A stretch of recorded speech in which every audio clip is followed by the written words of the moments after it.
Hello बच्चों, मैं doctor Sharda कुमारी, महारानी महेश्वर लता संस्कृत विद्यापीठ लोहना मधुबनी से। आज हम कक्षा उपशास्त्री और शास्त्री द्वितीय खंड के लिए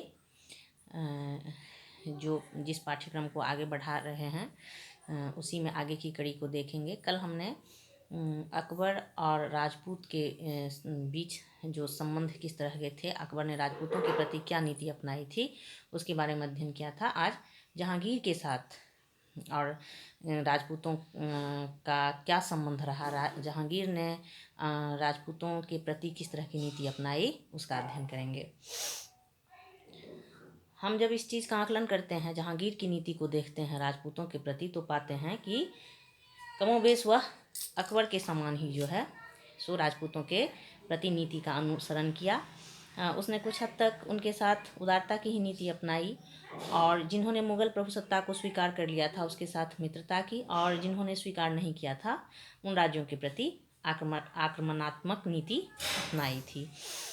कल हमने चर्चा किया था मेवाड़ पे, जो अकबर जो है पूरी तरह से प्रयास करने के बावजूद भी मेवाड़ को अपने अधीन ला पाने में सक्षम नहीं हो पाया था। राणा प्रताप ने कभी उसकी अधीनता स्वीकार नहीं की थी। लेकिन जहांगीर को जो है सो कुछ हद तक सफलता मिली, या हम कह सकते हैं कि उसने मेवाड़ की समस्या का समाधान करने में सफलता प्राप्त की। 1615 ईस्वी में महाराणा जो है वह मेवाड़ के महाराणा अमर सिंह के साथ जहांगीर की जो है वह संधि हुई, जिसकी कुछ शर्तें इस प्रकार थी कि राणा ने मुगलों की अधीनता स्वीकार कर ली। दूसरा था कि अकबर के शासनकाल में जीते गए मेवाड़ के जो क्षेत्र थे और चित्तौड़ के किले राणा को वापस दे दिए गए, लेकिन चित्तौड़ के किले को और मजबूत करने और उसकी मरम्मती पर पूर्ण प्रतिबंध लगा दिया गया। राणा पर मुगलों से वैवाहिक संबंध स्थापित करने के लिए दबाव नहीं डाला गया। राणा को अपने स्थान पर मुगल सेना में अपने पुत्र कर्ण सिंह को भेजने की छूट मिली। युवराज कर्ण को मुगल दरबार में पूर्ण सम्मान के साथ बादशाह के दाहिनी ओर स्थान मिला। साथ ही 5000 सवार एवं 5000 जात का उसे मनसब प्रदान किया गया। इस संधि के द्वारा उसने मेवाड़ की समस्या का समाधान कर लिया और दोनों में सहयोग का सूत्रपात हुआ। मेवाड़ के जो महाराणा थे वो मुगल प्रभुत्व में लाने के लिए जहांगीर जो है उसको भी 3 सैनिक अभियान करने पड़े थे। तीनों में उसे राजपूत नरेशों से सहयोग प्राप्त हुआ था।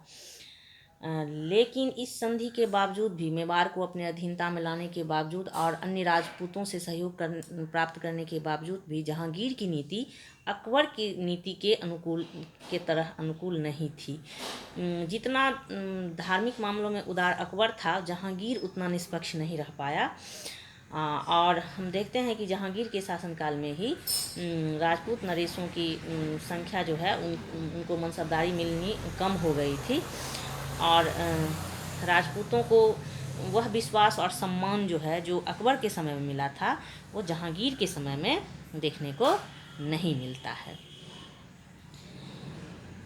इसके बाद हम शाहजहां के साथ देखते हैं, शाहजहां ने किस तरह से राजपूतों की प्रतिनीति अपनाई।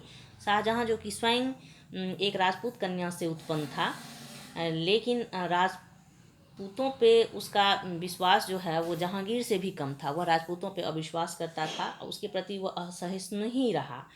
हालांकि जो जयसिंह थे और जसवंत सिंह, मिर्जा राजा जयसिंह और जसवंत सिंह, इन लोगों का सहयोग शाहजहां को पूर्ण रूप से प्राप्त हुआ और शाहजहां की नज़र में ये नहीं गिरे, लेकिन फिर भी शाहजहां जो है वह